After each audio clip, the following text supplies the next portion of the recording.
नमस्कार मंडळी, तुमचं पुन्हा एकदा स्वागत आहे. तर आज अचानक भयानकपणे मी निघालेली आहे नेरळला आणि ते सुद्धा एवढी मोठी बॅग घेऊन. आता ते का हे पुढे सांगतेच. पण तोपर्यंत तुम्ही आमच्या हा नेरळचा नवीन ब्रिज बघून घ्या.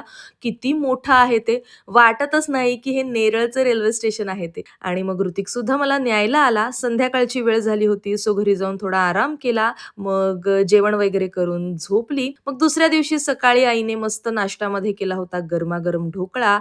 मग मी आणि पप्पांनी हास्य जत्रा बघत खूप दिवसांनी एकत्र नाश्ता केला. मग मी लागले माझ्या कामाला, ज्यासाठी खास एवढ्या घाईत मी नेरळला आले होते. तर आज होती मला प्री प्लेटिंग साडीची ऑर्डर आणि जिची ऑर्डर होती तिला कल्याणला येऊन मेजरमेंट्स द्यायला काही कारणांमुळे पॉसिबल होत नव्हतं. त्यामुळे मग मीच नेरळला आले आणि त्या पिंक बॅगमध्ये याच रिलेटेड सगळं सामान होतं.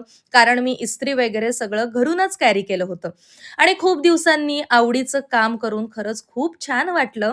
आणि हो, फेस्टिव्ह सीझन सुरू आहे आणि वेडिंग सीझन सुद्धा सुरू होतोय. तर तुम्हालाही अशी झटपट, प्रॉपर आणि कुणाच्याही मदतीशिवाय साडी नेसायची असेल, तर तुम्ही मला नक्कीच डी करू शकता. मी तुम्हाला छान अशी प्री प्लेटिंग साडी करून देईल. 1-1.5 तासात माझं सगळं काम आवरलं, तर म्हटलं चला आईला थोडीशी मदतही करूयात. तर मी घेतली मिसळ बनवायला. आधीच मी जिरे, मोहरी आणि काही खडे मसाल्यांची फोडणी दिली होती. त्यात कांदा घातला. तो छान परतल्यावर टोमॅटोही परतून घेतला. मग आलं लसणाची पेस्ट घातली आणि घरात जे वाटण अवेलेबल होतं तेच मी इथे वापरलेलं आहे. अदरवाईज मी त्यासाठी वेगळं वाटण बनवते. आणि मग त्यात काही बेसिक मसाले घातले, मिसळ मसाला घातला, कोथिंबीर घातली आणि वाटणाला छान तेल सुटल्यावर उकडलेले वाटाणे घातले आणि आपली गरमागरम मिसळ इथे तयार आहे.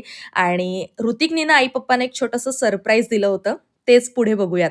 दरड्या मला काय बोलला तू? आईला बोललो हा?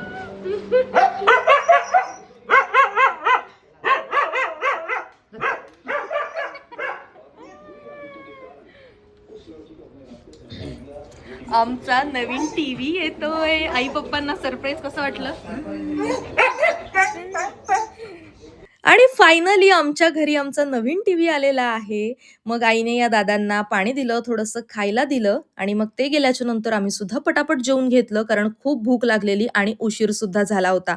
आणि आता फायनली माझी घरी जाण्याची वेळ आली होती. आणि जेव्हा पण मी आईकडे येते ना, तेव्हा घरी निघताना चिकूला बघून मला अजिबात सोडून जावंसं वाटत नाही. पण जावं तर लागतंच आणि आता दिवाळी सुद्धा आहे, सो आम्हाला सुद्धा कर्जतला जायचंय. त्याचीही पॅकिंग बाकी आहे.